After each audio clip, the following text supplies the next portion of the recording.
Damn, turns out the Blues Brothers were right. It's cheaper to support her. I owned my own business and she didn't work, so alimony was a given.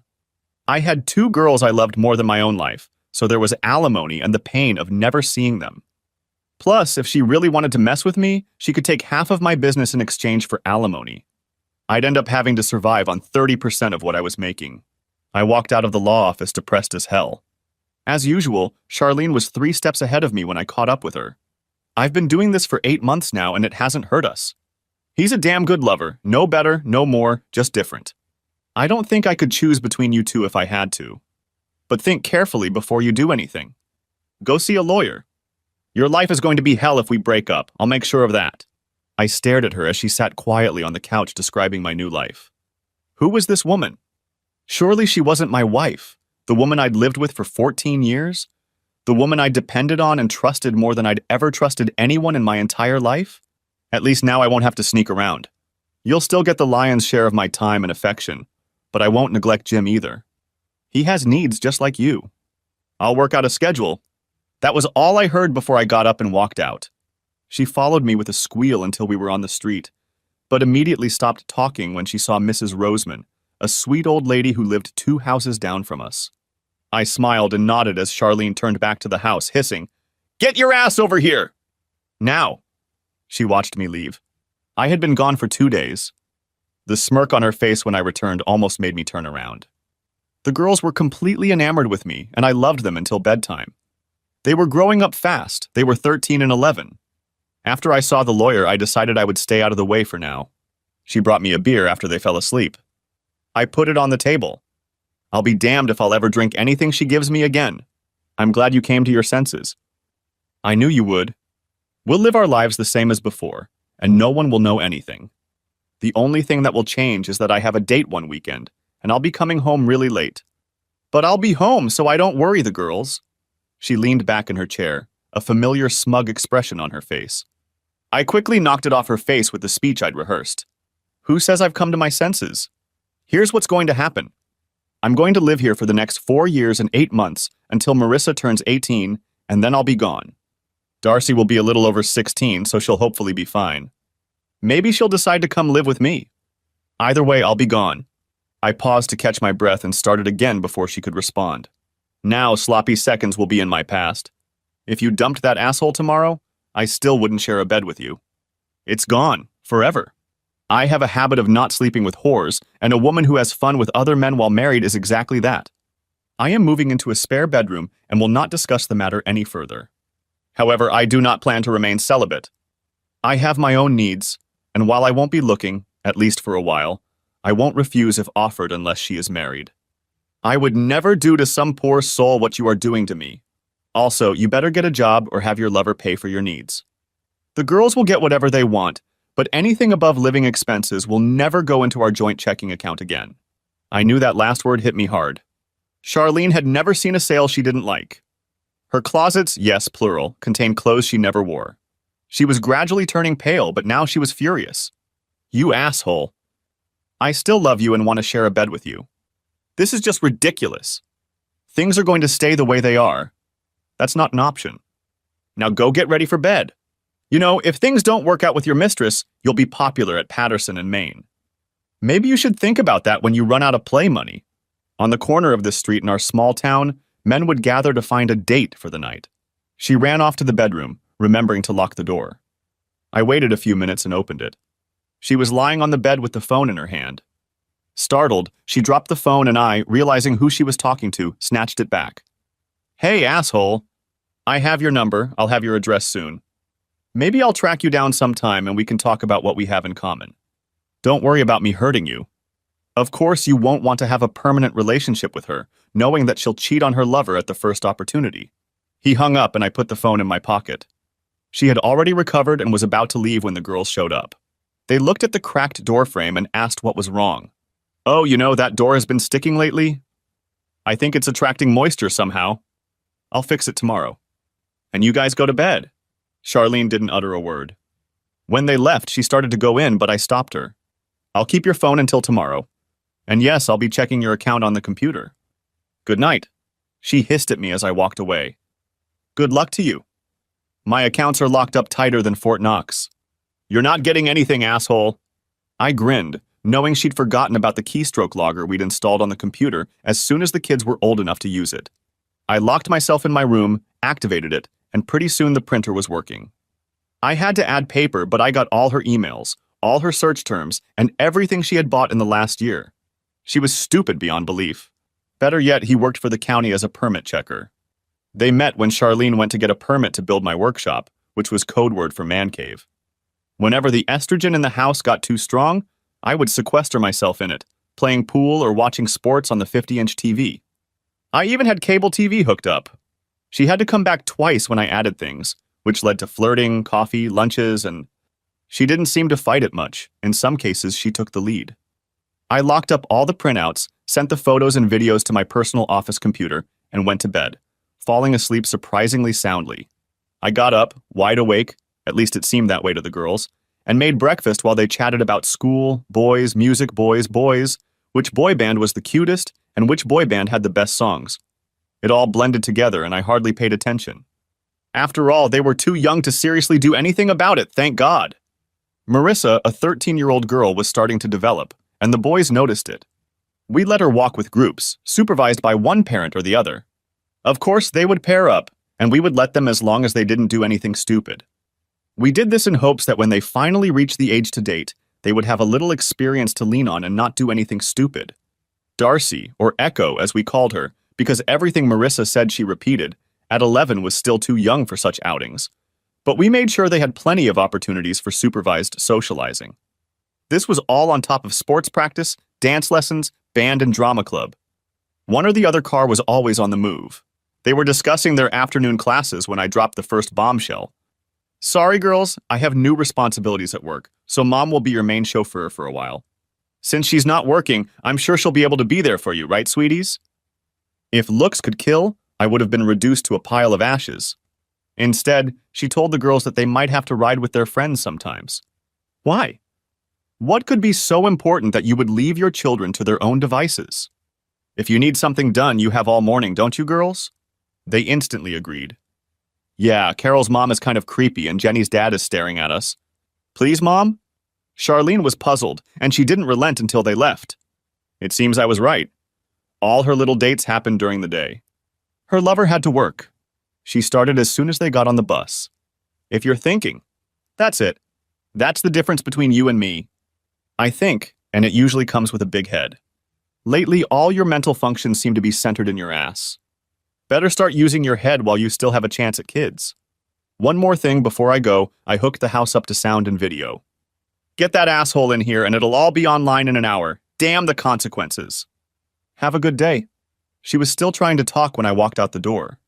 Over lunch, I watched the videos, watching her freak out, ranting and trying to find the cameras. Luckily, even I didn't know where they were.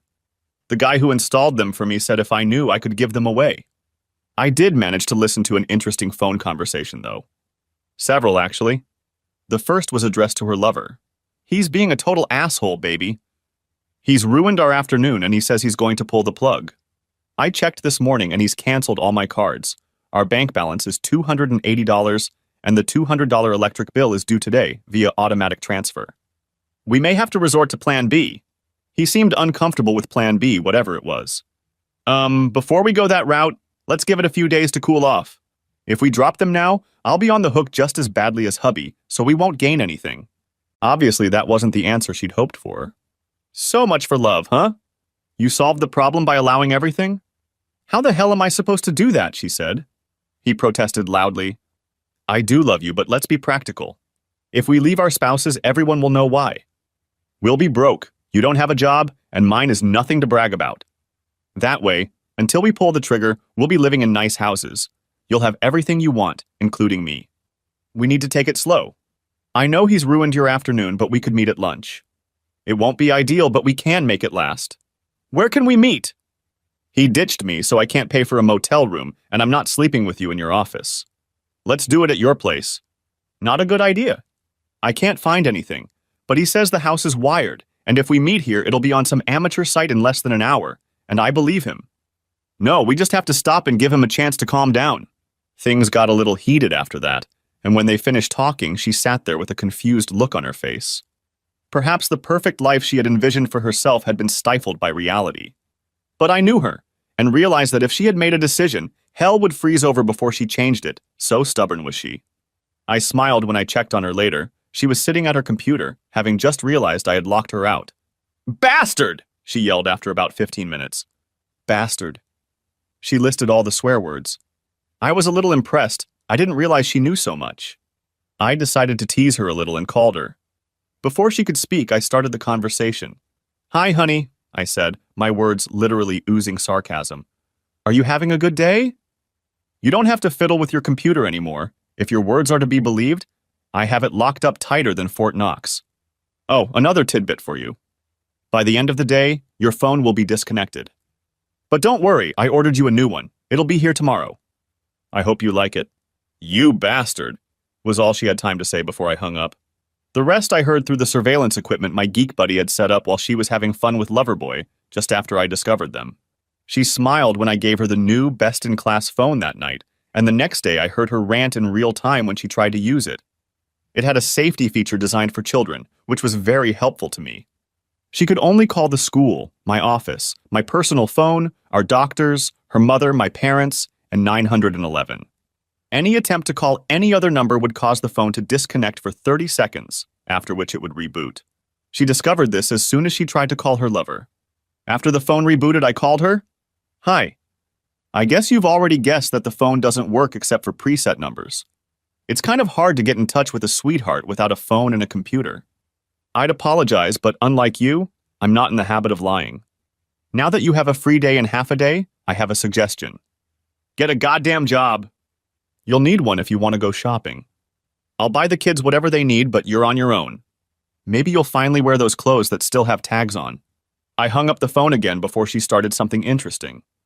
When I got home, it was very frosty. She had a hard time controlling herself around the girls. But once she was sure they were asleep, we went to the basement where she screamed and threatened all sorts of nasty things until she ran out of breath. All I did was smirk. Deciding to change tactics, she burst into tears. "Please, honey, stop being mean to me. I don't deserve it. Please understand I didn't do it on purpose. It just happened. He's just a fling. I'm sure sooner or later we'll get tired of each other and I'll go back to loving only you.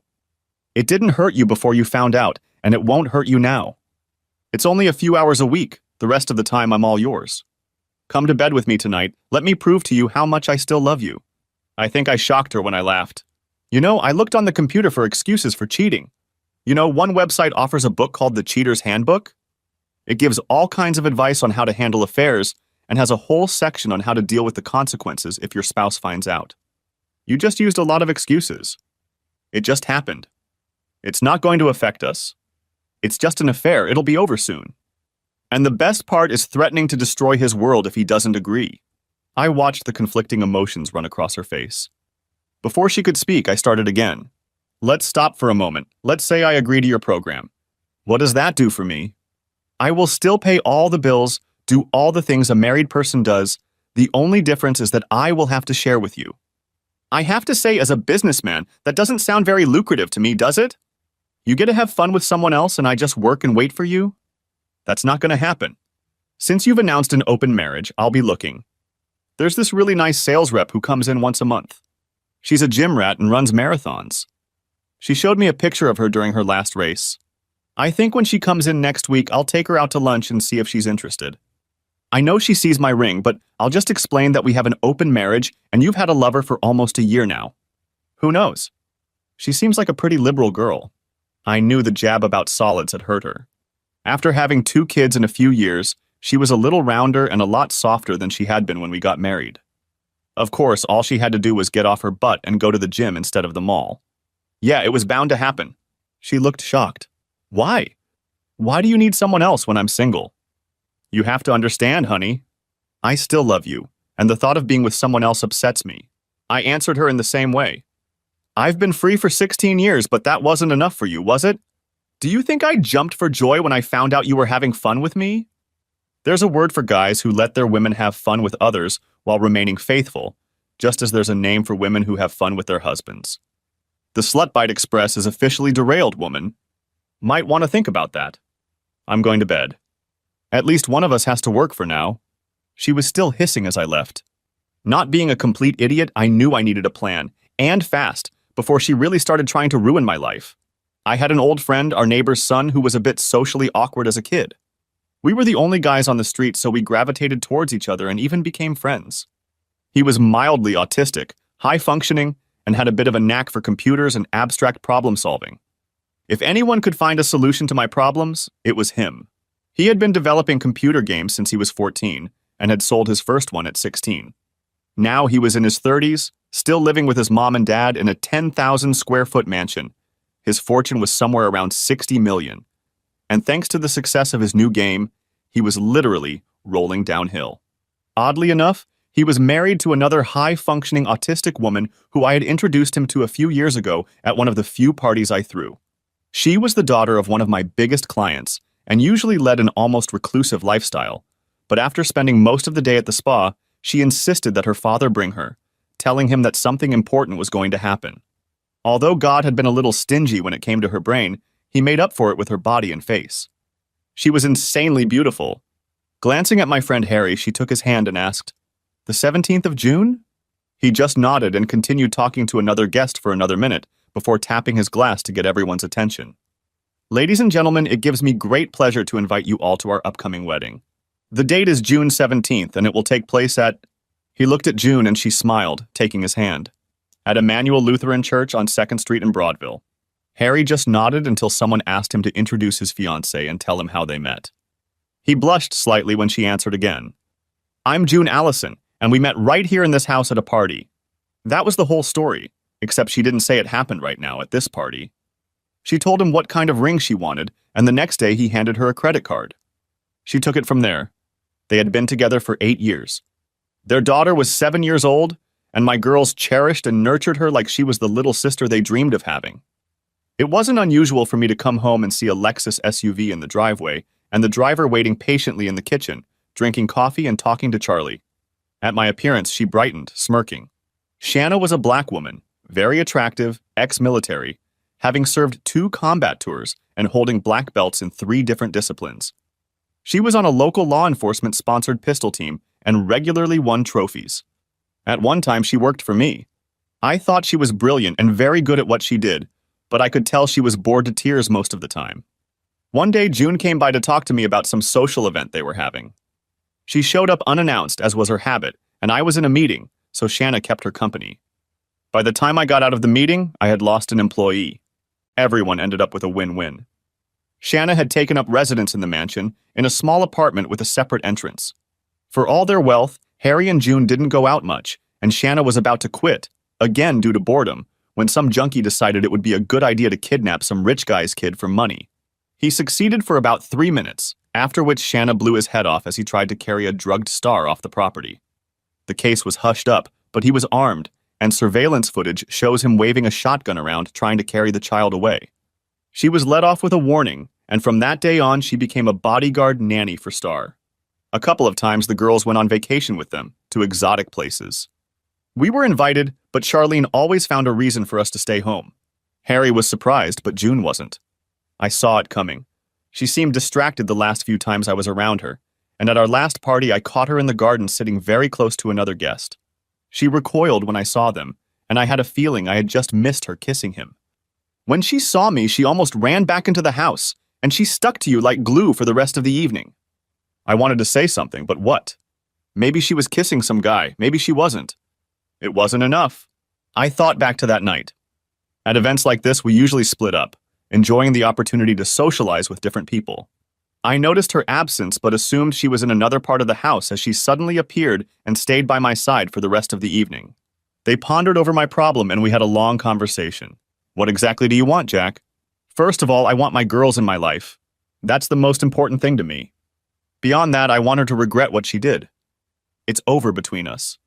She doesn't realize it yet, but when she does, I fully expect things to be awful. I don't want to find myself without money and alone when the dust settles." Nodding, he asked how big my house was. They'd been there often enough to know, but he didn't ask if he had no idea. We got the house at a very favorable price. It was in an older neighborhood with a large lot and lots of mature trees. We bought it for about 60% of the usual value because the owner was elderly and didn't care for it. She got enough from the sale to live out her days in a nice retirement home, and I got a 4,400 square foot two-story house with a full basement. We bought it when the girls were very young, so it was the only home they had ever known. For 5 years, we spent every spare dime we had on restoring it, and now it was worth twice what we had put into it. Charlie loved the place, and I knew she would do everything she could to keep it after our divorce. Things cleared up a bit when he asked about the basement. For all the work we had done on the house, we had left the basement alone with the vague idea of renovating it so the girls could entertain their friends there sometime later. By my calculations, the basement was almost 1,100 square feet. Remodel it, Jack. Make it into a nice apartment, even put in a separate driveway and do separate wiring. That way, it will be completely autonomous from the rest of the house. And then move in.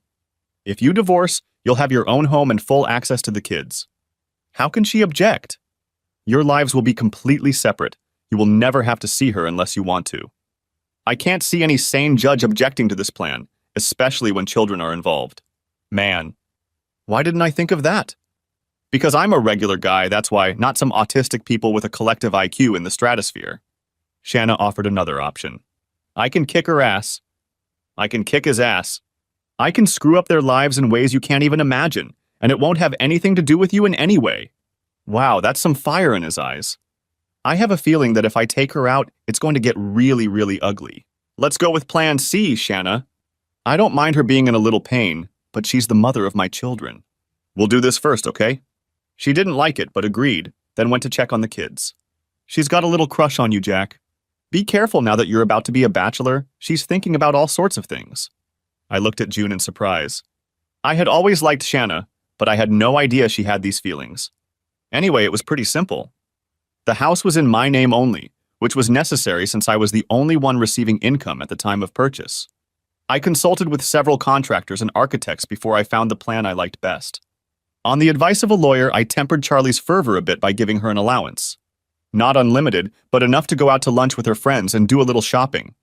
I also took her Mercedes in for repairs, installing a GPS and anti-theft system. With it, I could remotely shut off the engine from my phone or computer. I noticed that her lunches had become a bit long and drawn out. She would have lunch with friends and then slip away to a friend's house to spend an hour or two in the bedroom with her lover. The next time she drove to lunch, I followed the GPS, and as soon as she headed toward her love nest, I shut the car off. She called me in a panic. Jack, the car is stalled and won't start. I'm stuck. Where are you? She had to tell me where she was, across town from our house. What are you doing there?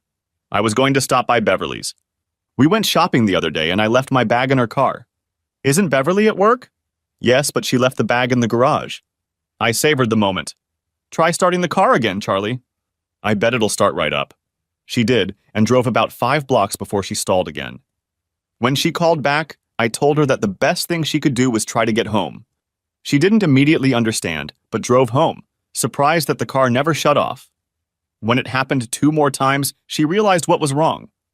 I later recorded her screaming tirade, including her telling Marissa to get the hell out of the room when she tried to calm her down. The look of hurt in our child's eyes calmed her down, but the damage was done. Things were pretty calm between them after that.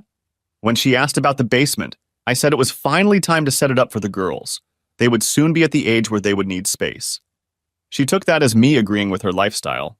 Charlie spent some of her money to buy a phone I found and put a bug on it. Looks like trouble was brewing in paradise. Apparently, they were planning to leave their spouses and settle into domestic bliss in my house, with me paying most of the bills. My behavior had caused some confusion in their plans. Maybe we should call the whole thing off, at least for a while. He's not reacting the way we'd hoped, and I'm afraid he's going to do something drastic. He snorted derisively. He's just a weakling. You're holding him by the hair because of the kids. You know he won't do anything to hurt them. She sighed. Maybe not them, but us for sure. I've seen him at work, and he can be very ruthless when he needs to be. He's made my life very difficult, but he hasn't done anything drastic yet. You're a different matter. You have a very public job. You work for the county. A county official having an affair with the wife of a prominent local businessman is newsworthy. When the paper gets wind of it, you'll be on your ass before the ink is dry, and where would we be then? How would you explain it to your wife? Or have you already told her you're leaving her for another woman? There was a rather long silence. and there was a distinct note in her tone when she spoke. I thought I wasn't. Man, tell her. Before my husband does. And just because he hasn't jumped you yet doesn't mean he won't. He'll just analyze every fact he can get his hands on and hit you where he knows it will hurt the most. You better be ready, because it's going to happen. Now, I don't want to see you for at least a month. We both need to think, and I need to repair as much of my relationship with my husband as possible. If we break up, I want him to be in as forgiving a mood as possible and not going to push him too hard. He will be as fair as he can be, especially with the girls.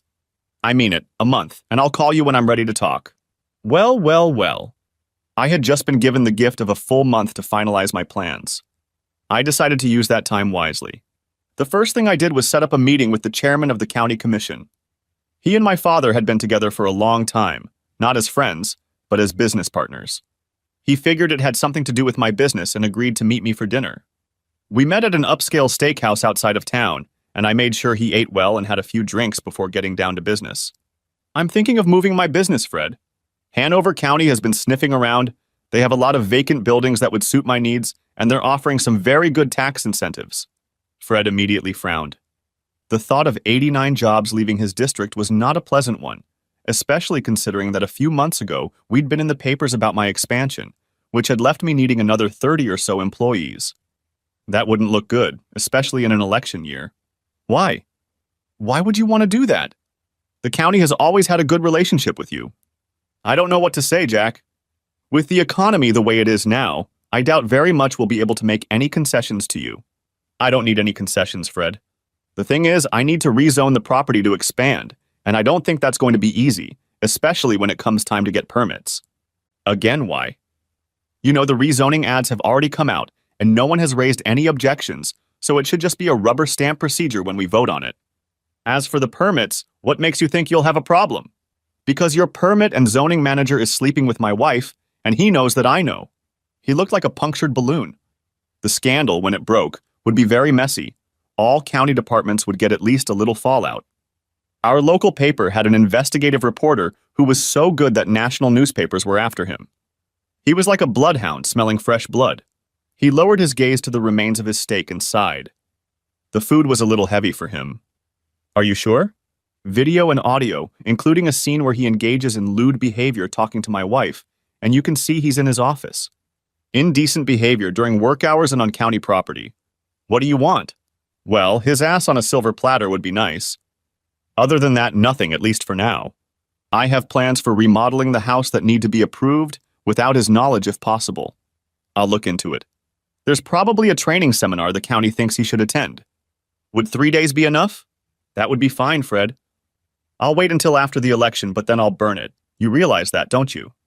That will give you plenty of time to find an excuse to get rid of him before I start. We parted, knowing that our relationship had changed forever. From now on, he would dread waiting for me to ask to see him. Another relationship ruined because of Charlie. The seminar did take place, and I got the contractor to do all the paperwork in his name. They started the next day. Charlie didn't show much interest. I suspect she had other concerns. To her credit, she tried to rekindle our relationship. She made a long speech about how she was bored, that the kids had outgrown her, and she felt less attractive as a woman. She assured me that she made no excuses for her behavior, that she just happened to encounter a predator at a low point in her life, and that it wouldn't happen again. Really? What's going to happen in a few years when the girls grow up and go to college and start building their lives, and you're sitting here staring at four walls and bored out of your mind? You know, instead of ruining our marriage, you could volunteer at some charity organization, join a book club, or get a real job. It would have given you a purpose to put your energy into, but instead you chose a buddy for fun. How's that working out for you? I won't touch you. Our relationship is on life support, and it's only a matter of time until it dies. We won't leave with a bang, more like a whimper. I urge you to think about life after marriage. Well, at least for me, because it will happen. She ran out of the room in tears. Over the next few weeks, she became a model wife and mother. We went out as a family, even taking the kids to Disney for a long weekend. I hated it, but the girls and even Charlie seemed to enjoy it. The only time things got bad was when we went to bed. I rented a room with 2 double beds, making it clear that we wouldn't be sharing. She was already hinting at divorce when I handed her the separation papers. Knowing that a confrontation would not be pretty, I picked the girls up from school a little early and took them to the park. They were no longer infants and realized something was wrong.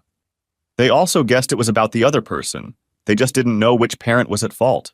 I gently explained that their mother and I weren't getting along well, and I was moving out. They burst into tears, hugging me and begging me to stay. I hugged them until they calmed down.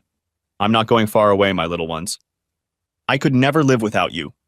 But I'm moving out of my house and into a new apartment I built in the basement. Technically, I'll still live in the house, but completely self-contained. That's why I put twin beds in the second bedroom. It's not as nice as your rooms are now, but it will always be there for you. Here are your keys. Just please don't put them in your mother's hands. They were a little amused when I promised that on Saturday they could go shopping and decorate the room however they wanted. Since I didn't know what was in store for them, I sent the girls down to the basement when we got home, telling them to check their room and see what she needed. When Charlie met me at the door, screaming at the top of her lungs, I knew I had made the right decision. She became so loud that the neighbors called the police. On the advice of my lawyer, I never entered the house, even though it was wired for sound and vision. I showed the police officer a copy of the divorce papers when she asked what caused the argument. I quickly stopped her when I saw a flicker of judgment in her eyes. Yes, I prepared them to make sure things were going smoothly. It may or may not turn into a divorce, but my attorney advised me to do it to document the process. And while you can't ask, this is about adultery. Hers, not mine. If you don't believe me, I can show you videos and pictures. She looked at Charlie, who was turning several interesting shades of red. So what? That doesn't mean that asshole has the right to abandon me and our children. Officer, would you mind? I made her follow me around the house and unlocked the gate and the fence I'd erected. Charlie followed me and demanded to go in too, but the policeman, showing wisdom, asked her to stay outside for a moment. I showed her the apartment. She was impressed until we opened the door to the girls' room and saw them huddled together on the bed, crying quietly. They rushed into my arms and I spent several minutes soothing them. Shh. Mommy's just having a bad day. I'm sure she's calmed down by now, right, officer? The officer nodded grimly and then smiled at the girls. Your dad is right. She's much calmer already. Your daddy and I will go back and talk to her some more to make sure. She said goodbye to them, and we got to talking as soon as we got outside.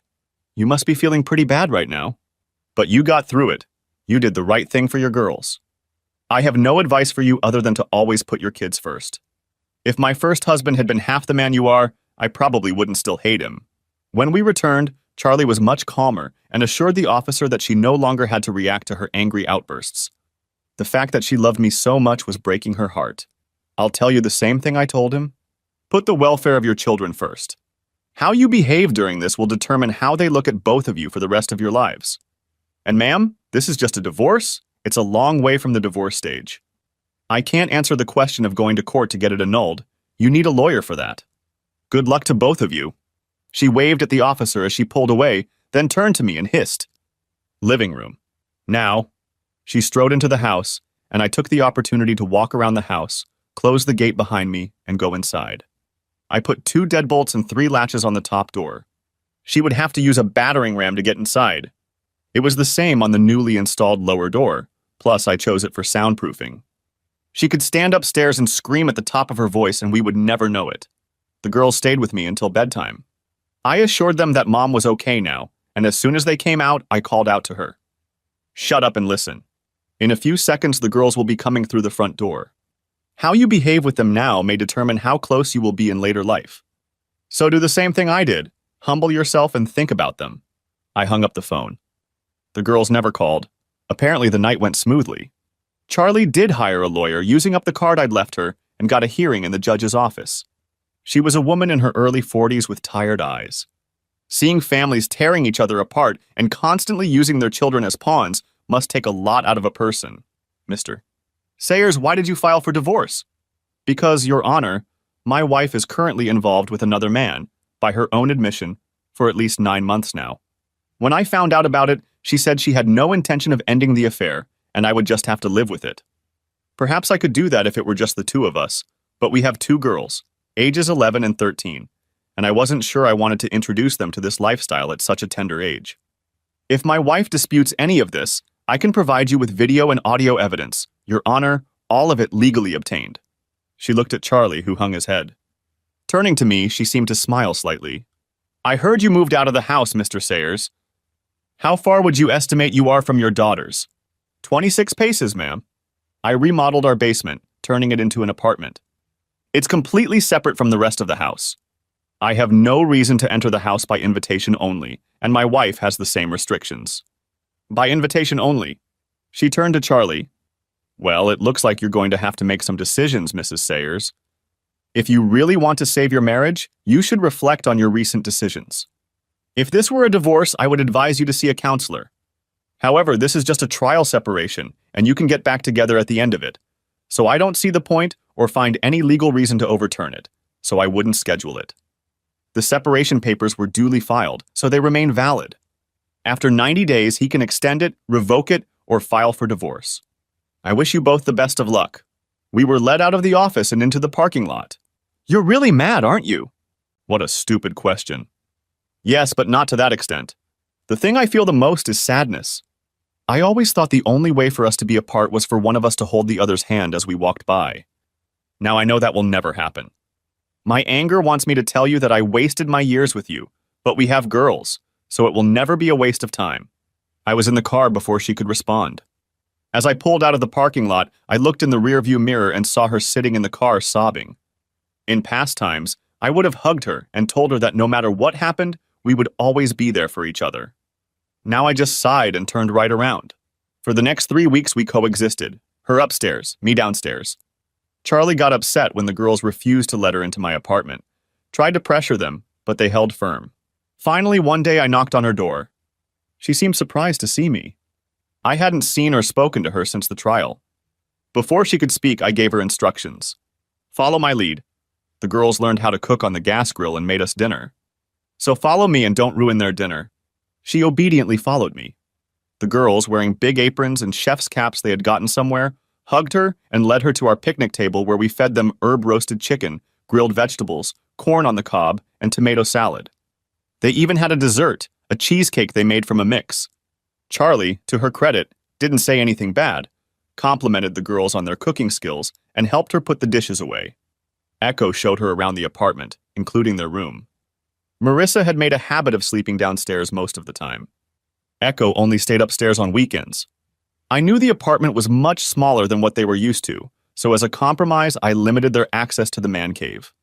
They hooked up a game system to a monster TV, and on Fridays and Saturdays they had friends over for the night, camping out on air mattresses. Mostly they were girls, but sometimes boys would come over for the evening, and a mom or two would stay with them until the boys left. Sometimes it was Charlie. Most of the time it was pizza, but every once in a while the girls would grill under my supervision, mostly hamburgers and hot dogs. But if there wasn't much, chicken or pork. Summer was approaching, school was almost out, so I splurged and bought a huge in-ground pool that made them more popular than ever. Most parents knew about our life but never commented. Some moms hinted, and one outright said she wouldn't mind getting involved. I thanked them as graciously as possible and promised to keep them in mind if I was ever without a date. It pissed Charlie off, especially when they did it in her presence. One night, after the parents and kids had left, she told me off hard. What were you thinking? That slut climbed into your lap while you were eating. Do you know how ashamed I was? Not really. Do you think it's as embarrassing as finding out your spouse is having fun with someone else and all her friends know and even provide alibis and places to further destroy the marriage? If so, I can emphasize. Also, we may have been a little close, but it was pretty crowded at the picnic table, and her daughter and both of mine were right next to us. Charlie looked shocked. For all her carefully thought-out plans, she hadn't expected to have to deal with a situation like this. Of course, it was all nonsense. I wasn't going to do anything that would serve as a weapon for her in the divorce when it came through. But it still felt good to pull her chain. I tried to avoid any contact with Charlie, though I still monitored her phone calls and videotaped her daily life. Apparently, the fact that she had 2 lovers anytime she wanted and none for 3 months kept her busy. After a while, it was funny, but in many ways, it was also sad. After her release, she often cried in her sleep. She still had her cell phone and didn't know that I had put it on a wiretap and removed the restrictions from her regular phone. I remember the shock on her face when the telemarketer called her, and she hurriedly called everyone she could remember to make sure the phone was completely serviceable. She took it as a sign that I was thawing out and things were getting better, not as a death blow to our marriage. If she thought about it, the fact that I no longer cared whether or not she was communicating with her lover would make her think twice. The election was over. The county manager resigned, and the new appointee promised the commissioners that he would clean the fat out of all county budgets. Bob was quietly let go. He caved to the manager and addressed the county commissioners. They met him in the conference room and showed him the clip I had given them, where he goes into great detail about what he's going to do to Charlie the next time they get together. That's it, Bob. The owner of that video has threatened to make it public and sue the district for allowing the manager to have an affair and use the district's computers and phones for games. Unusual games? All we have to do to make this stop is fire you without a recommendation. If we don't, we'll all be embarrassed. Probably have to pay that person a lot of money to keep the matter quiet, and we'll make sure you get as many charges as our attorney thinks we can bring. Your chances of ever working in another county or municipality will be reduced to zero, and jobs in the private sector in any management capacity will be very, very hard to find. Do us all a favor, Bob. Consider the lesson learned and walk away. He had no choice, and the local paper didn't even write about his departure. Basically, he just disappeared. Charlie called me, wavering between anger and remorse. Did you have to do that? He has little kids. How is he going to support them? Shouldn't he have thought about all this before he decided sleeping with you was a good idea? And I feel sorry for his kids, but his wife has a pretty good job right now, and she should be okay with child support. His wife is a stay-at-home mom. Not anymore. I think she has an accounting degree, and a local company hired her pretty quickly. I hear it's a pretty good job. Who would hire a man who hasn't worked in 6 years and give him such a good job? Me, said I before hanging up. Bob's wife was a chubby, pretty woman with a perpetual smile on her face. It took me shattering her world to finally knock the hubris off of it. What am I going to do now? This was the only income we had. How am I going to take care of my kids?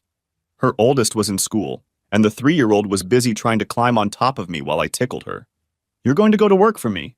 Rumor has it I'm not a bad boss. Even if you don't want to, I'll help you. It's not my fault he betrayed your marriage and put you in this position, but guilty or not, I feel responsible. This offer doesn't commit you to anything. My kids are older and already know, but it still affects them deeply. I'm doing my best to minimize the pain, but I can't take it away. That's in case you want to leave, of course. If you want to support him, I will pray for you. But I have to tell you that it all seems too smooth and practical for this to be his first time. I thank you for your patience, and I apologize for the information I had to give you. If you decide to get a divorce, I can help you with the proof. I left her, trying to hold back sobs as she hugged her daughter. She called me 3 days later. In a tight, controlled voice, she told me that he wasn't going to tell her he'd been fired or that it was all about cheating until she threw it in his face. I thought he was going to hit me, so I smirked and told him, "Go ahead. The bruises will make it easy for him to go to jail and for me to get a restraining order." I told him it would be a fitting end to a horrible situation. He ran out and I haven't seen him since. But he doesn't have the money because I cleared all the accounts the same day you told me what was going on. And it wasn't done out of spite, well, not much anyway. He has 2 young children and they have needs. I wasn't going to let them lack anything because of his mistakes. I have enough money to live on for 3 months. Is that job offer still on the table? She started work the following week. I was thrilled to see how nimble she was, and we agreed that she would be in the office half the time and work from home the rest of the time. This helped her tremendously when it came to childcare issues. My staff were not idiots, and when Charlie's picture disappeared from my desk and the girls and I appeared in its place, they understood and even expressed cautious condolences. All but one. Misty despised Charlie because she thought Misty was trying to hit on me and made a huge scene at the company party. Misty left in tears, and I kicked Charlie's ass the next morning when she sobered up. Looking back, I realize it was right after she started having an affair with Bob. Transmission, I guess. If she was spinning it, I was spinning it. I threatened to cut Charlie off from work for a month, financially, before she came to the office and apologized to Misty. Misty accepted, and they hugged to show there were no hard feelings. I was able to see most of their faces, and the pat on the back looked like they were looking for a soft spot for a knife. She walked into my office, smirking. I just found out. You can fire me if you want, boss, but I'm glad. You're too good a man for that bitch. You didn't notice it, but she was always so damn cruel to women when you weren't around. We're gonna split the cards on who goes after you first. I never told you, but I worked as a dealer at a casino on the coast when I was a student, and if I get my hands on the cards, those sluts don't stand a chance. I like romantic movies, French food, and long, slow massages with warm, aromatic oils. Misty was a trim redhead, confident, and knew how to dress to get noticed without violating office standards. She was 12 years younger than me, in a serious relationship with a nice guy who I assumed she would marry sooner or later. I had already promised to walk her down the aisle and pay for the honeymoon, within reason. So I knew she had no serious intentions. I shocked her by responding with joke after joke since we were alone. I guess I'll go along with that. I've always wondered if your rug matches your curtains. Her hand flashed to her mouth and she giggled, running to the door. Turning around, she looked me straight in the eye. It would have fit, but I took the carpet off, deciding I liked smooth floors better. If you don't believe me, ask Jerry. I promised her that would be our first topic of conversation the next time we were together, and listened as she laughed all the way down the hall. It made me grin the rest of the day, and I wasn't as serious as I used to be. The other ladies noticed this, and Misty must have blabbed because every time I got moody or angry, one or the other would say something to lift my spirits. I realized the situation was out of control when our 60-year-old secretary told me she was from a different generation, and how I felt about shaggy wool rugs. Charlie was despairing, climbing the walls, alone, no lover, no husband, no outlet except for lunches with her friends. And after I nearly ruined her best friend's marriage by telling her husband that his wife had let Charlie use their house to continue the affair, neither of them would even talk about her situation, and damn sure wouldn't pander. The husband let it slip, and the remaining friends were on thin ice when it came to Charlie. A month later, I opened the door and saw Charlie on her knees, begging me to just talk to her. I mulled over about 20 very cruel responses before opening the door wide and walking into the living room. She followed me in a few seconds, looking around warily as if fearing an ambush. Beer? She nodded, and I took the glass and poured her one. She tasted it and examined the glass closely. What's this? It's real Bock, imported. If you don't like it, I have a few other varieties you might be interested in. Have you turned violent? I glanced at my watch. There were 3.5 minutes left before she'd managed to piss me off. No, I didn't turn into a lush. I've decided to choose quality over quantity. That and sipping beer rather than consuming it. It usually takes me about 2 weeks to go through a 12-pack. I'm afraid to say it has taken its toll on the girls. If you were to look in my refrigerator, you would see that sodas, root beers, and exotic fruits are the most popular. What about you? Have you started drinking more wine? I knew from the cameras that she drank almost a bottle a night, much more than when we lived together. She blushed, surprising me with her candor. Yes. It helps me get through the lonely nights. But I realized that and started drinking less. Why would you be lonely? A boy in love is officially semi-lonely. Why not go out and play? Scratch an itch, so to speak. She looked shocked. Doesn't it bother you? No more than when you did it when we were still living together. At least you're legally separated, and he's in the process of getting a divorce, so the embarrassment will be much less. She lowered her eyes in what I hoped was shame. We haven't been together for a long time. I knew Bob had been gone a long time, taking a job in a small county half a state away. His salary was about 2/3 of what he made here, and child support was calculated from his former salary. Paying it every week was very hard. If she wanted to play, one of them would have to drive at least 3 hours. Besides, she said, I know you know a lot more now than you're admitting, so I'm sure you realize he's off the hook. Honestly, just thinking about being with him again makes my stomach churn. If I had the chance to do it all over again, I wouldn't give him the time of day. He wasn't even close to worth what he cost me. He didn't cost you anything, Charlie. You're the one who gained so much money when you threw him in my face and threatened to take everything away from me if I didn't agree to let you continue. She wheezed, the little sobs threatening to turn into big ones. For some reason, this made me angry. Stop it, Charlie. All the tears in the world won't fix the situation. You must have come here for a reason. What do you want? She looked up, a surprisingly determined expression on her face. I want one thing. You. I want you to come back. I want you to snuggle up to me, stroke my ear like you used to, and tell me everything's going to be okay. I want you and the girls to be with me, wrapped up in blankets on this big couch, eating popcorn and laughing about the movie we're watching until they fall asleep, each snuggled up against one of us. I want to feel loved again, not empty and hollow, just marking the days.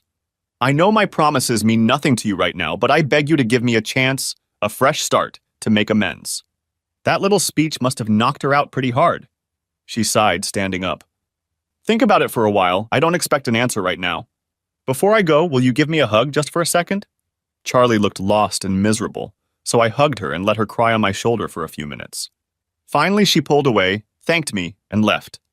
I sat on the couch for another long time until Marissa came in and asked where dinner was. I pointed to the menu posted on the corkboard near the refrigerator. Pick one. She must have called Darcy because she came downstairs and had a long discussion about Chinese food, fried chicken, pizza, or hamburgers before settling on a Creole dish. You can call your mom and see if she wants to join us. If you want to, of course. Darcy ran upstairs and returned 10 minutes later, Charlie trailing behind her. They argued until I reminded them that if they didn't call soon, it would be too late. They decided to take it and left, returning with a movie they had rented, and asked if we could watch it at the man cave after dinner. I ate my black and blue salad, enjoying the combination of blackened steak and blue cheese crumbles, watching them chatter and taste test all the plates, including mine. Darcy worked up the courage to order the alligator bites, and they turned out pretty good. Once we were full, we went into the building and sat down on the leather couch, seating both kids between us like old times. They chose a novel and I laughed at it until Darcy poked me in the ribs, telling me to shut up so they could enjoy it. Neither girl saw the ending until the next day because they both fell asleep snuggled up against us. When I looked over, I saw Charlie crying softly, trying not to wake Marissa. We kissed them, and I sent them home to their mother's house, saying I wanted to stay there for a while. Everyone, even Charlie, kissed me goodnight as they left. I still sat there for a long time thinking, would I ever be able to trust her again? What would I do if I did and she turned out to be a bitch again? Would my heart be able to take another blow like that? It didn't take long for sleep to set in, and the next morning they found me still lying on the couch in the men's room. I went to take a shower while they finished the movie. I have to admit, Charlie was really trying. She cooked my favorite meals, didn't complain when I didn't always accept her invitations. The relationship with the girls grew stronger and stronger, especially when school started again, and she took them shopping with her. I always gave Marissa one of my cards, and Charlie wore it out, as was her habit, even buying herself a couple outfits. I didn't complain, because it wasn't at all what she'd spent before. She still had her allowance and one card left, and she was learning to live on the budget I had allotted her. She surprised us all when she came to me asking for a favor. I've been thinking a lot about my life, Jack. I think I'll take your advice and either get a job or find something worthwhile to volunteer for. If I do that, will you watch the girls if I need you? I gave her a big hug and praised her. She had also been going to the gym, and it was already showing. She was getting back into her old soccer mom shape. I always praised her for her progress, even giving her extra money for workout gear and a few new outfits. Charlie took a volunteer job with a major charity organization, helping to prepare events from fun runs to formal balls and dinners. For the first 2 or 3 months, it was mostly daytime events, usually on weekends. Most of the time, one girl or the other went with her, sometimes both. Sometimes I went with her as well, which she seemed to enjoy. As the weather got cooler, they moved to more enclosed areas where the activities were held mostly at night. I went to some of them with her. It was fun, and I got to socialize with her a bit, but it was taking too much of my energy to do it regularly and still run the company, so I cut my visits down to 1 out of 3. Charlie acted frustrated until I asked her how she would like it if I got up early and dragged her to work, and she still had to go to her job with hardly any sleep. On the second day, she usually had breakfast with us, showing pictures of all the beautiful people on her phone. I didn't think much of it, preferring to trust her as I figured she had learned her lesson. The video cameras were still in place, but I had stopped checking them weeks ago. We were slowly coming back to each other. I had almost come to terms with her act, believing she was truly sorry, and knew what would happen if she stumbled again. But pride doesn't precede a fall, smugness does. One day, June called me and asked me to bring the kids over for the weekend, myself included, if I wanted to. Charlie had a 2-day event, so we kissed her, wished her luck on her project, and even invited her to come to their mansion and spend the night. She declined, saying she'd be too tired to drive the extra 35 miles, told us to have a good time, kissed us goodbye, and waved until we were out of sight. Harry and June met us at the door. You're just an idiot when it comes to women, Jack. You know that, right? Shanna is furious because she sent you all kinds of signals when the trouble with Charlie started and you never responded. I know that with your old-fashioned sense of honor, you wouldn't even touch another woman until you were divorced. But she doesn't understand why you didn't just let Charlie go. If I did, I'd be just as bad as Charlie. Besides, I did everything with the children in mind and couldn't afford a hint of scandal if I had full custody. How are you getting along with Charlie? Much better. She doesn't stay at home now. She plays sports, is much more conservative about money, even volunteers for a major charity organization. I still haven't moved in with her, but we stay overnight sometimes. I have high hopes for the future. Harry sighed and June didn't make eye contact with me. We need to talk, Jack, after the girls are tucked in for the night. That ruined my mood for the rest of the evening. The girls didn't notice that I was quiet, and after dinner, rushed off to watch a movie in their 32-person media room. We went into the bar, a room furnished like a Western-style saloon. He brought us each a couple of beers and June a glass of wine, which she favored. I tasted it, expecting something exceptional for $600 a bottle, but in my opinion, it tasted the same as the $20 stuff. We sat sipping it. I knew it was best not to rush them. They would get to what they wanted to say in their own time. Finally, June began. You do know that we contribute heavily to several charitable organizations, right? Especially since most of it we can write off. We'd rather give money to an organization that can really improve the world than let the government waste it.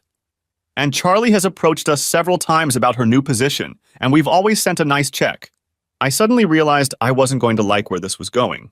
We sometimes go to events for these charities, something like the Show the Flag event. Their reasoning is that if we support them publicly, it might affect others. About a month ago, we attended a black tie dinner for $1,000 a plate, with all proceeds going to charity. Charlie was there backstage, coordinating everything. She was busy and we didn't get a chance to talk. I don't think she even realized we were there. The evening was almost over, the tables had been cleared away, and the band had set up those who wanted to dance. We were just about to leave when I saw her again. Look, she showed me a picture of Charlie in a dress I'd never seen before, and there was a guy next to her. David Duncan, June said, answering an unasked question. He's pretty well off. He goes to these events hoping to make a fortune, and he likes to seduce married women. He's very good, Jack. He even tried his tricks on me once or twice, but then he gave up. I took advantage of the facilities, went back to Harry, showed him the picture, and we sort of blended into the scenery, which isn't that hard in a crowd of 500 people. The men all dressed in tuxedos, the women in dresses. We got a few more pictures, all in inappropriate poses, some worse than others. That's why we wanted you here.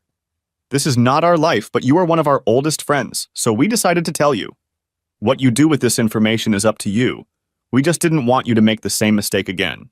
Most couples would never have spoken up, following some obscure belief that the bearers of bad news shouldn't get involved, and then, when things went to hell, would have pounced on you with sympathy and support. However, these people were true friends, and the slight change in their way of thinking made them speak up now to give me information and time to think about the choice.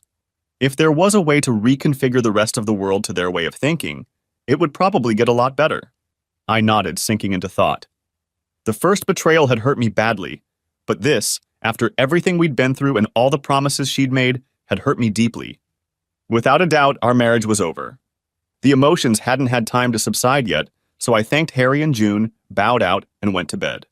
I figured I'd be up half the night, but when my head touched the pillow, I passed out like a light. My eyes opened at 6, and I lay pondering what I should do. The divorce was back on, no doubt about it. I would call the lawyer on Monday and get into action.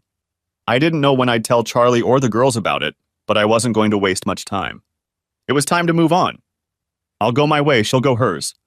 I'll live in the basement until Marissa graduates, and maybe Darcy will come with me when I move out. If Charlie had any common sense, and judging by her actions, there was very little, she would have agreed, for the girls' sake, if not more. But then again, she wasn't known for being malleable. Time would tell.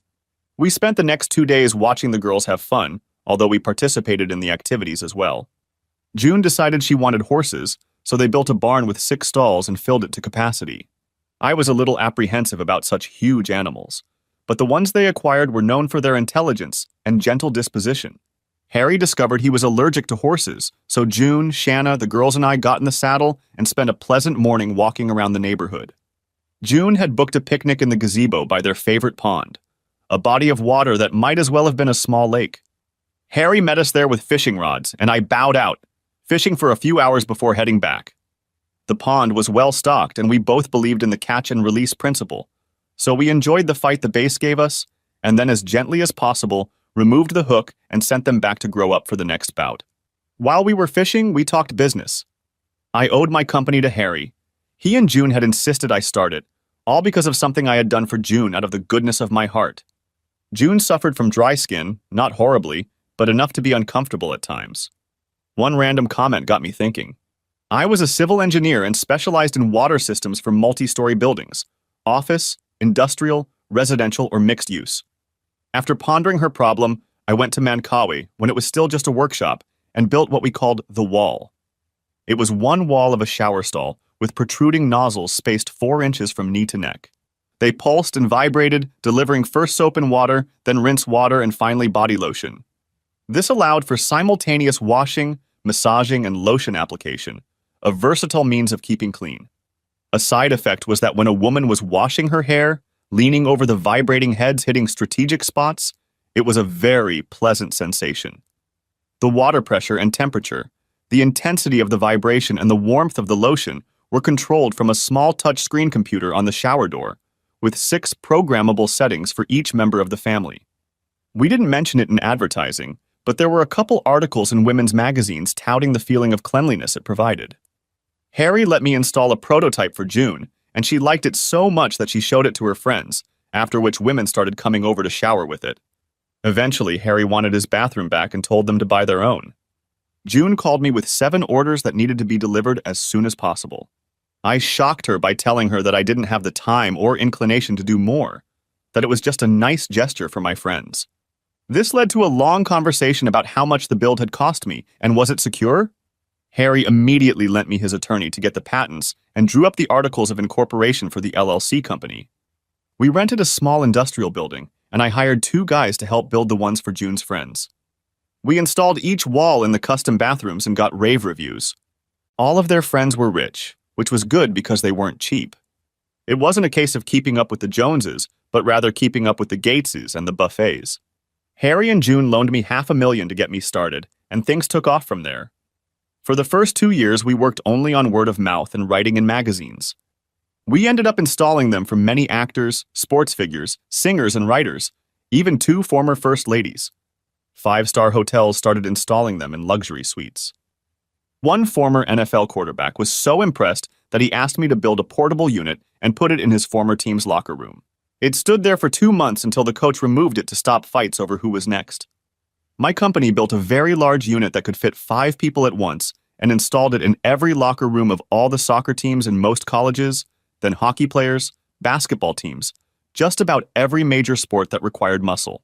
Harry was shrewd enough to make sure the lawyer got international patents, and we sued companies in France and Portugal, eventually getting their assets, and Harry wanted to go global after the divorce.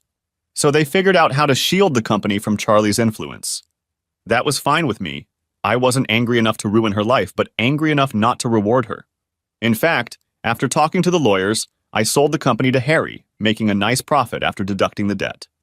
I was still working there as a manager for a very good salary. Everything was very transparent, and in the divorce, I intended to offer her 60% of our assets in exchange for any other claims, such as alimony and child support. I had already calculated how much it would cost with my new salary, and each week I deposited that amount into an escrow account for final division, to be used if the kids needed anything. I gave her a house, $800,000, after the girls turned 18 so they would have a roof over their heads, and agreed to pay all the utility bills until then, unless she remarried. My lawyer told me I was being too kind, but when I told him I was thinking of the girls, not Charlie, he shut up. In the end, the deal left her with the house and $2.6 million. It would have been hard for her to refuse. She did say no. I watched on security cameras as she was served, as she sat down at the dining room table to open envelopes. The first contained a divorce petition, the second a picture of her and her new lover. I left her a little note. I was ready to forgive you, Charlie, thinking you had learned your lesson and would never stumble again. I guess I was wrong, huh? I'm offering you a very lucrative deal, Charlie, and you'll come out of it smelling like a rose. Just sign the papers and we'll both move on with our lives. No need to fight for custody. We'll share it jointly until they reach adulthood. For that, I will continue to live in the apartment until Marissa turns 18. Then Darcy can live wherever she wants. She will be 16, and she can make her own decisions. Read the papers, take them to the attorney of your choice, have them look into everything. Please don't be stupid about it. At the end of the day, Charlie, it will do you no good and cost you money you may want to keep. Good luck with any future relationships, just don't use me as a reference. Yes, I sent the same pictures my lawyer had, the ones I gave you, to his wife. Be careful. This is an attachment alienation state, and a good attorney can easily take most of your new divorce settlement amount. Let's hope she's not that harsh. I didn't feel the need to sign it. Charlie begged, Charlie pleaded, but Charlie was getting nowhere. Please, Charlie, don't read chapter and verse excuses from the cheater's handbook. You wanted another, and you got it. I refuse to be your backup plan. It's over. Let's not make things harder on the girls.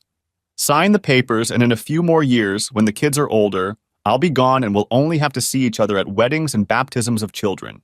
She cried. Then she got angry. Her lawyer was pretty slick, and when she saw what I was offering, she advised me to take the money and live happily ever after, explaining that Charlie had come to her because she was one of the best, and the best didn't come cheap. I may end up getting more than you and think, is it worth it? Don't lower the quality of your life for the sake of losing, Charlie. You cheated twice, and he has documentation for both incidents. This isn't a no-fault state. He can charge you with adultery if you insist, and you'll end up with a lot less, and I'll still have to pay. Agree. She countersued for mental cruelty and claimed I had my own affairs with Shanna and Brenda, Bob's ex-wife. Brenda threatened to sue her for slander and defamation of character. Shanna showed up at her door and told her there would be trouble if she didn't stop. It won't really be me, bitch. I have a lot of friends left from my old unit, and believe me when I tell you this, we're a bunch of mean bitches. I won't even talk about what the guys can do to you. I see a lot of mugging in your future. You could disappear. I hear they pay a lot of money for pretty white bitches in third world countries, and one of my guys has connections. He'd be happy to take care of you. Think with your head, not your ass, woman, while you still have a choice. By this time, Charlie had her back against the wall, pressing a hand to her throat. One more thing? When this is over, I'm going after him.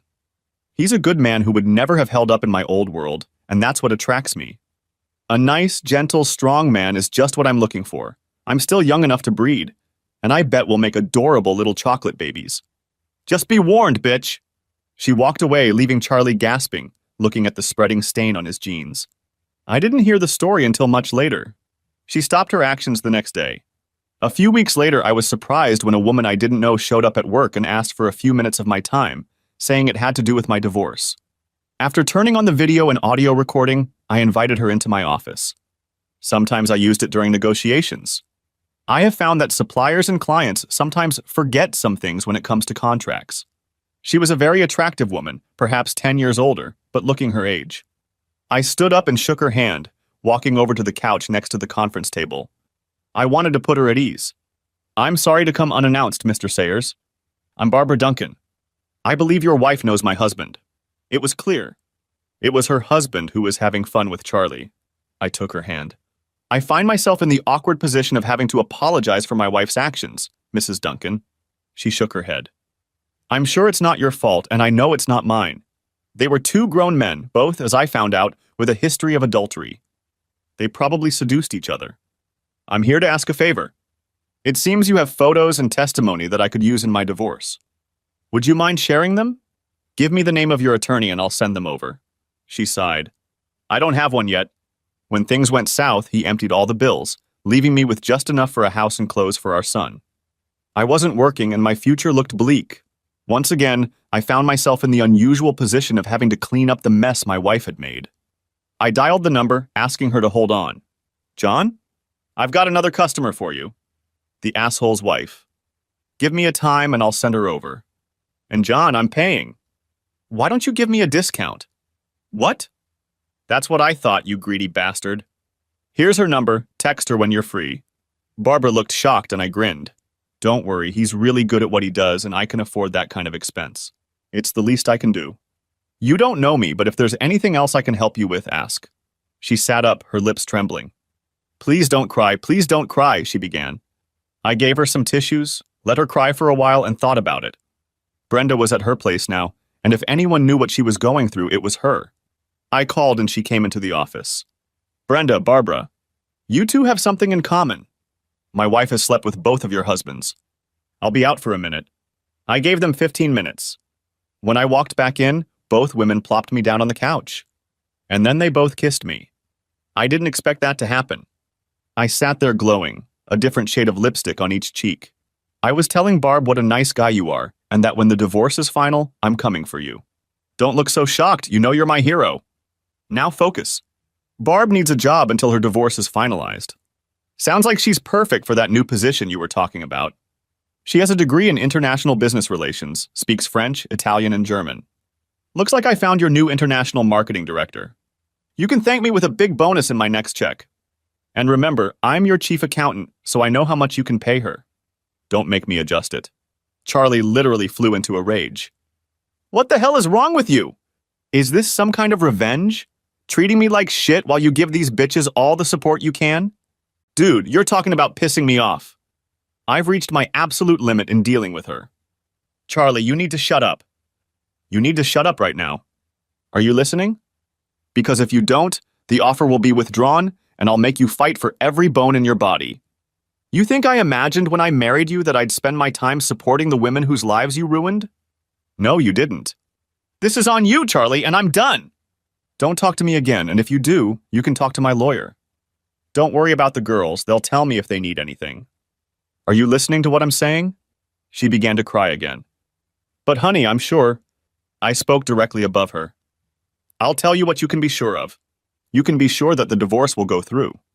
You can be sure that before the ink on the paper dries, I'll already be looking for someone else. Girls need a positive role model. So go screw up another marriage, or 2 or 3. When you're done ruining the life they thought they had, send the women to me, and I'll do my best to put them back together. Maybe they can form a club or something. I'm sure they'll let me be an honorary member. Lord knows I have experience. Goodbye, Charlie, and I mean that literally. I guess my rage startled her because she backed into a corner, eyes wide, and didn't make a sound. I didn't even close the door when I left. The girls hated it. I tried to shield them, but somehow they found out. They didn't see their mother for 3 weeks until I talked them into a weekend away. She's still your mother.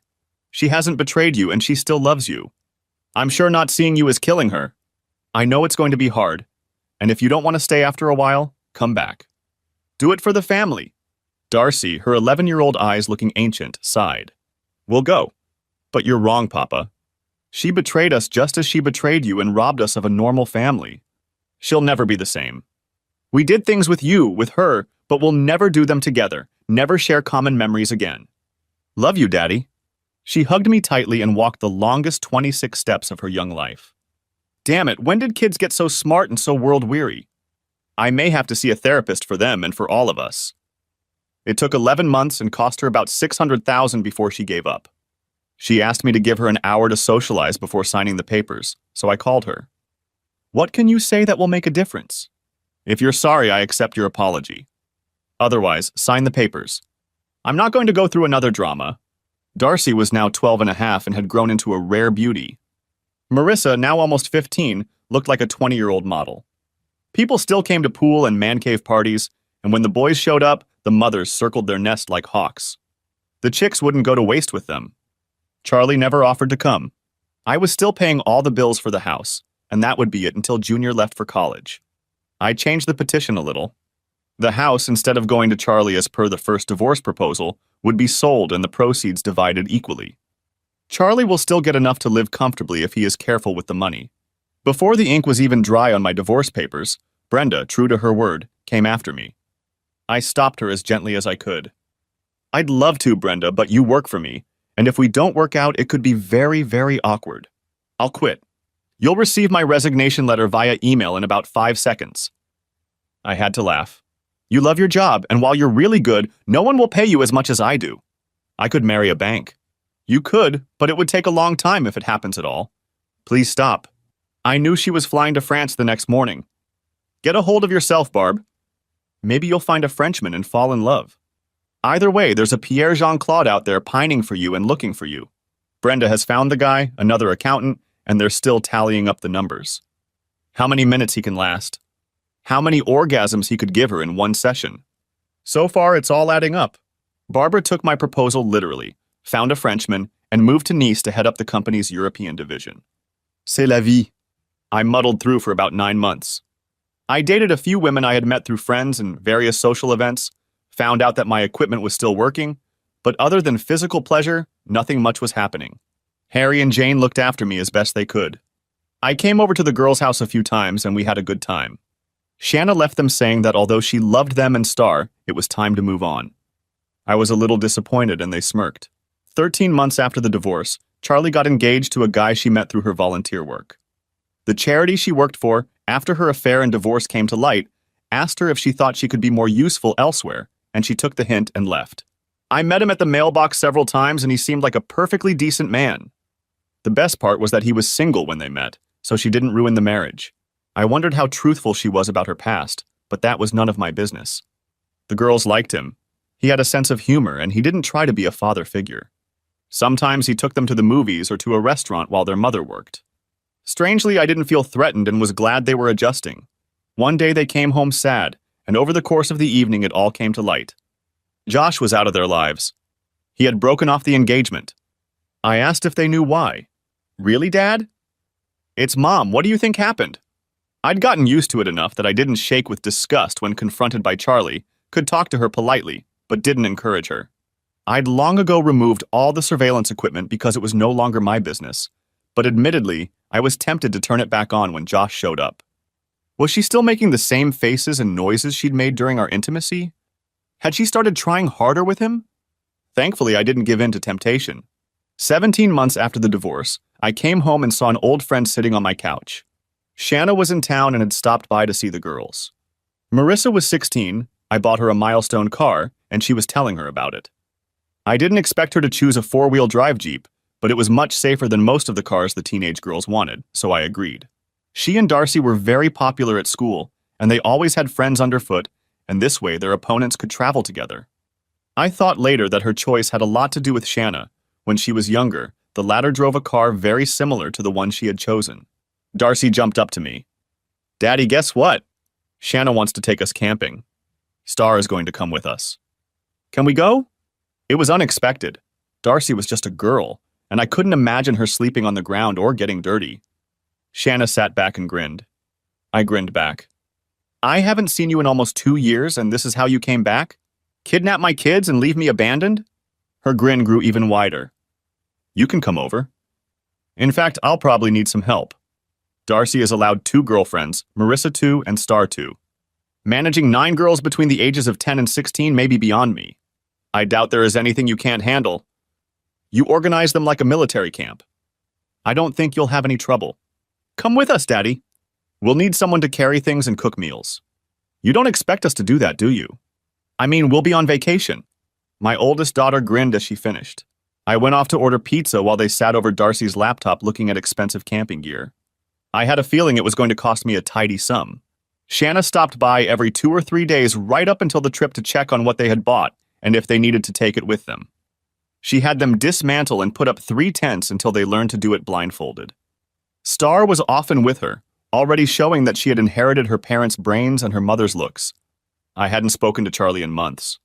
She'd had a few men over, and she always sent the girls to my place on the nights she had dates. I couldn't escape the thought that she wasn't much of a role model right now, but the girls were pretty cool about it. One day she called and wanted to talk to me about girls. My alarm system went off. This couldn't have been good news. I met her at the front door. She went straight to what was on her mind. Stop turning my girls against me. I'm sick to death of hearing about Shanna. She can do this, she can do that, she blah blah blah. It took me a second to find my voice, and a little more to calm down enough to sound reasonable. At first I laughed. And this is coming from a woman who's had a whole parade of lovers in the last few months? You think girls are stupid enough to think you've been playing backgammon all night? Damn, what a hypocrite you are, Charlie. But you know what? I tried to stay out of your business, Charlie, so stay out of mine. You look like shit. The expression rode hard and got wet comes to mind. Get your ass back to the gym, get your hair done, take care of yourself, at least for the girls. Anything else on your mind? Well then have a brilliant day and leave me alone. I walked away from her shocked, and what made it even more cake decorating was that just then Shanna pulled up. There was clapping from the girls who jumped outside when they saw Shanna pull up. It was amusing to watch Miss Super Control blush. Why did you do that? I smiled. Because I've always wanted to, and believe me, it surpassed all my fantasies about you. Honestly, I wanted to do it for the shock of some people. And I'd really like to try it again, to make sure that the feeling I had wasn't just a one-time thing. They went out bringing salads, and I put their steaks and baked potatoes on plates. After dinner, they hurried back into the house, leaving me to deal with the mess. I checked and rechecked everything on the list Shanna had given me. How could something that took so long to coordinate be fun? Shanna put Star and her 2 friends in her four-wheeler, Marissa put her 2 friends in hers, and Darcy and her buddies in hers. It was pretty crowded. Me? I was driving one of the support trucks, with the back piled high with gear. A support vehicle, according to Shanna. It took 4 hours to get there, but it was worth it. We were completely isolated. It took 30 minutes to get to the bathhouse. If they had to go sooner, they would have to imitate a bear. Shanna took command, handing out orders, and 4 tents grew out of the ground. I was instructed to put the food into bear-proof containers, which did not make me feel warm and fuzzy. The coolers would be locked in the cars overnight, and Shanna had bear repellent that she sprayed in large doses around the tent and cars. Next, I was to assemble the charcoal grill we had brought with us. By lunchtime, everything was ready to go. Lunch consisted of cold appetizers and sodas. The girl giggled and looked out over the lake. While they put on their bathing suits, I drove back to the marina, got the keys to the biggest pontoon boat they had, and went through an hour-long briefing. It was huge and designed for 18 adults, so I figured 9 girls and 2 adults wouldn't tax it. The next morning, we had to make breakfast. I was pretty good with the grill, but Shanna took over breakfast, delegating everything to the older girls. Soon the air was filled with the sounds of sausages roasting, and I was chopping peppers, onions, and ham for an omelet. Shanna brought out the biggest cast-iron skillet I'd ever seen, heated the oil, and made the best pancakes I'd ever tasted, with buckwheat flour and fresh blueberries. We got full, and then Shanna got everyone to help clean up, washing dishes, picking up trash, putting away utensils and food until it looked like we'd never been here. Shanna got a couple fishing rods and went down to the lake with each girl in tow and then taught each one how to fish. There were lots of small bream in the cove, so everyone caught something different. We took endless pictures, and the girls never failed to let me know that we would be visiting places like Academy or Dick's very soon. We lazed around until almost lunchtime and then drove back to the marina. Shanna made them wear sneakers and cover up their swimsuits with shorts and t-shirts. They figured it was because we took them to a restaurant on the marina for lunch. Oddly enough, they served Italian food there, and plates of spaghetti, ravioli, huge meatballs, and other assorted dishes were shared. Little girls have a knack for getting their hands full. We took them for a walk down to the piers to admire the boats. There was much squealing when they realized the big boat was meant for them, and they clattered aboard, groaning when Shanna made them put on life jackets. "We have a student driver," she said, grinning. "Best not to take any chances." We rocked slowly until everyone was comfortable. The girls only laughed. "Relax, sweetheart. I was a hormonal teenager once, and so were you, but much later than I was. They're just having fun. But if they get close again, they're all yours." She thought for a second and went on deck. I heard it echo across the lake and she came back, grinning and adjusting her top. I didn't say a word. We anchored in the cove, and I discovered the best thing on the boat. A sliding board to drive off the side of the boat into the water, and a little pump that fed water to the board to make it easier. Soon they were coming off the board 2 at a time, screaming as they flew up into the air. One little girl kept to herself, and it turned out that she couldn't swim.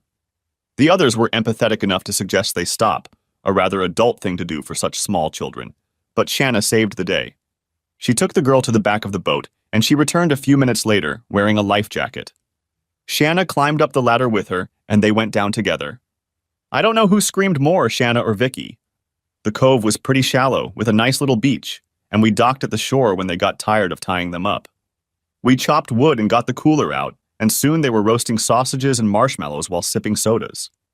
Shanna kept Vicky at bay, talking quietly to her, and after a few minutes I looked up when Vicky's dog swam past me. Later, we were sitting on the boat with our legs hanging off the side by side, when I walked over and gently kissed her cheek. Her smile lit up the twilight. For what? For helping Vicky. You're going to be a supermom. Tears came to her eyes and she jumped out of the boat and swam into the bay, looking out over the canal. When she finally arrived, I helped her untangle the girls, cleaned up after them, made sure the fire was put out, and we slowly swam back to the dock. Did I do something to offend you? If so, you know I didn't mean it, and I apologize. She stroked my cheek, smiling a gentle smile.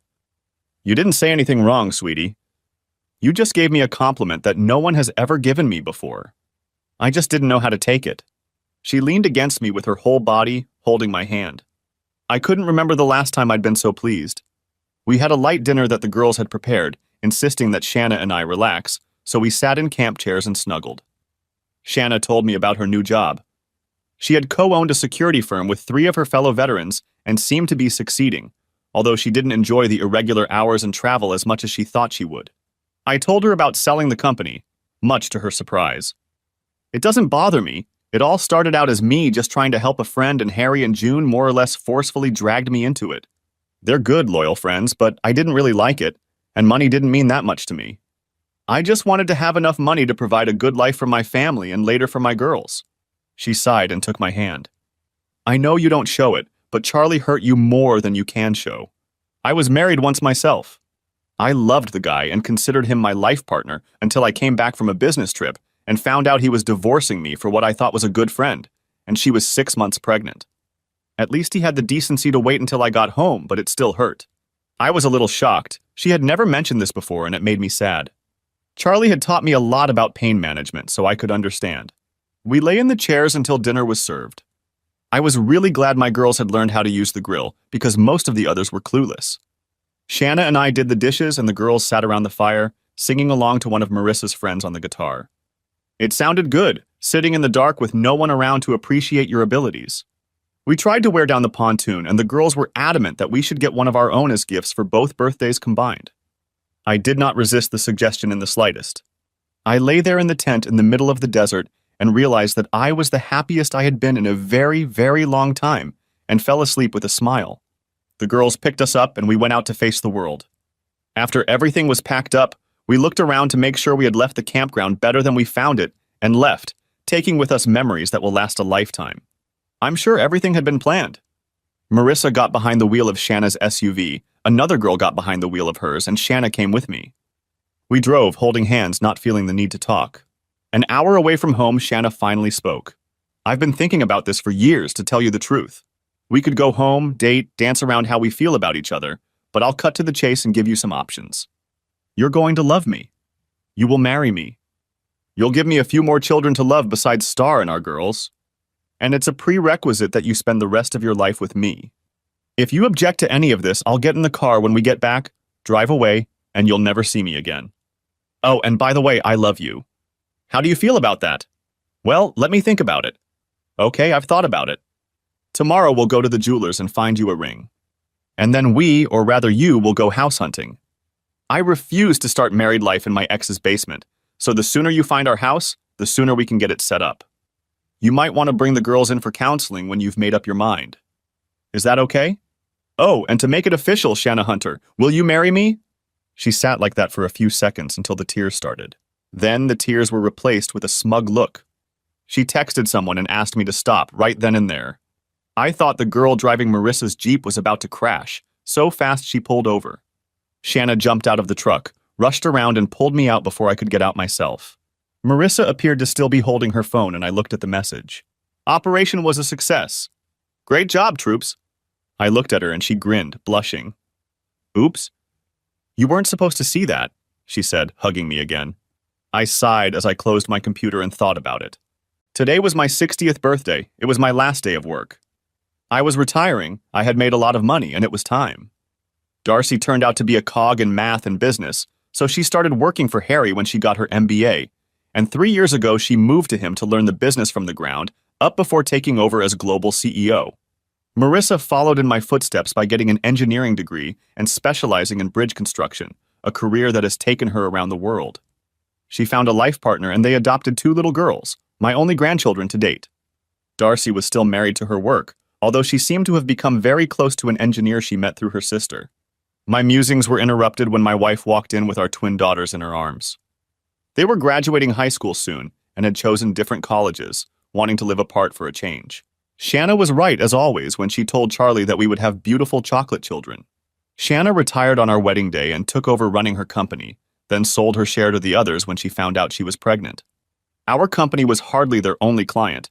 Harry's empire became huge, and more than once it happened that information revealed to them changed business decisions significantly. She helped me gather the photos on the table, stopping at one of our wedding photos, the one of her with her fiancé.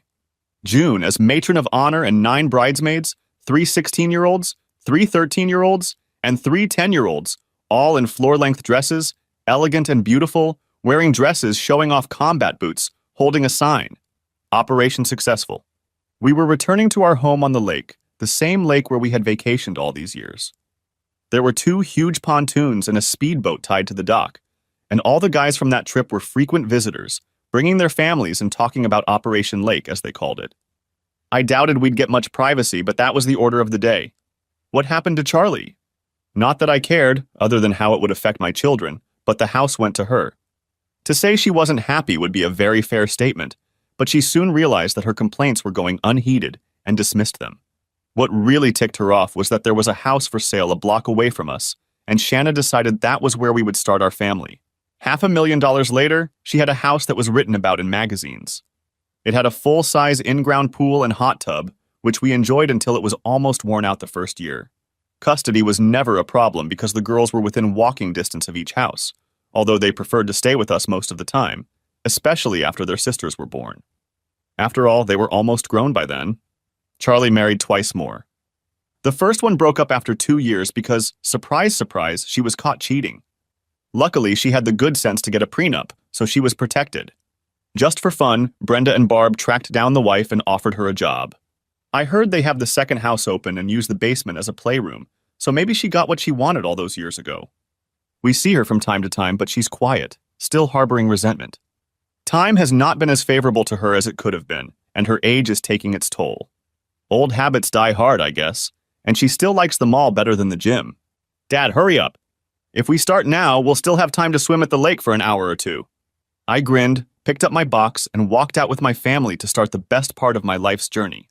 Thanks for watching. I hope you enjoyed it. So subscribe to my channel and watch the next video.